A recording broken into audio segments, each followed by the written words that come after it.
La liberté sur l'autre rive. Marc chapitre 5, versets 1 à 20. Après avoir calmé la tempête, Jésus-Christ traverse vers l'autre rive. Ce n'est pas un endroit ordinaire. C'est une terre associée au tombeau, à la mort et aux ténèbres. Là apparaît un homme qui vit parmi les sépulcres, isolé, brisé et dominé par des forces que personne ne peut contrôler. Ni chaîne ni lien ne peuvent le retenir. Jour et nuit, il crie et se blesse lui-même. Il est l'image d'une vie prisonnière d'une oppression plus grande qu'elle. Quand l'homme voit Jésus, il court vers lui. Les esprits impurs reconnaissent qui se tient devant eux et s'écrient « Qu'y a-t-il entre moi et toi, Jésus, Fils du Dieu très haut ?» Le monde peut douter, mais le royaume spirituel ne doute pas. Lorsque le Seigneur demande le nom, la réponse fait frémir. Légion, une multitude organisée dans un seul homme. Mais la multitude ne gouverne pas, l'autorité appartient à Jésus-Christ.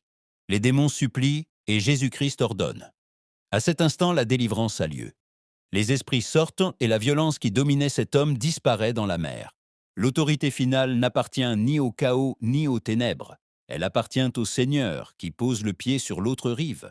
Alors apparaît le tableau glorieux de la restauration.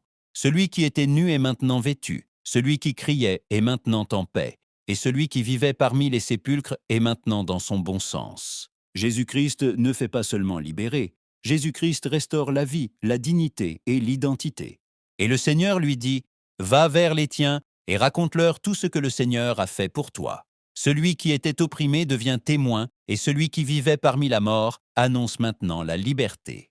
L'autre rive n'est pas seulement un lieu sur la carte, c'est l'endroit où Jésus-Christ brise les chaînes et réduit au silence les voix du mal. Jésus-Christ n'a pas évité l'autre rive, il l'a cherché.